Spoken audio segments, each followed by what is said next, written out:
Welcome to our executive interview series here at CyberTalks, presented by Cyberscoop. I'm Elias Grohl with Scoop News Group, and I'm here with Jane Zipoli, Area Leader for Federal Civilian at Cisco. Jane, thanks for joining us. Oh, thank you for having me. So I'd like to start by asking, how has the increasing shift to and reliance on cloud services made real-time cybersecurity and threat detection easier or harder? Well, it's done both. It's made it easier and harder. Well, first, think about when cloud was first introduced. It was going to be more cost-effective and world hunger.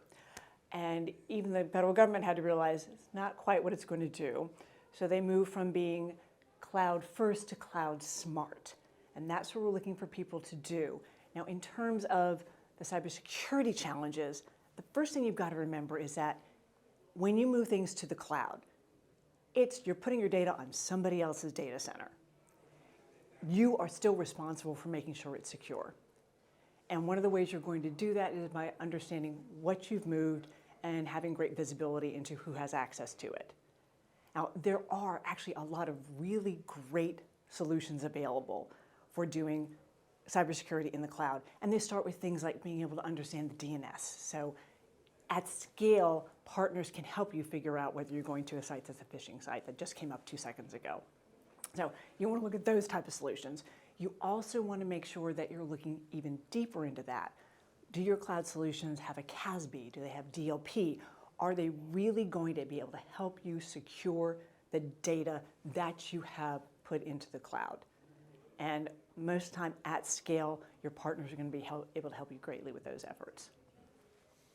The White House's National Cybersecurity Strategy and its push for zero trust security have established critical security milestones for the nation and government agencies to meet.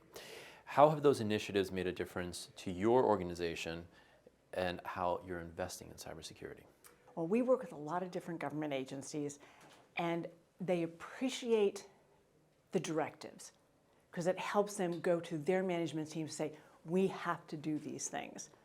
They prefer they come with more funding, so sometimes that's actually a great challenge for them. Now, looking at those directives, I go back to think about CDM, continuous diagnostic and monitoring. So the first phase of that was all about visibility. So when you're looking at these initiatives, one of the most important things is you have to understand where the data is located, what applications are running, and more importantly, who has access to them.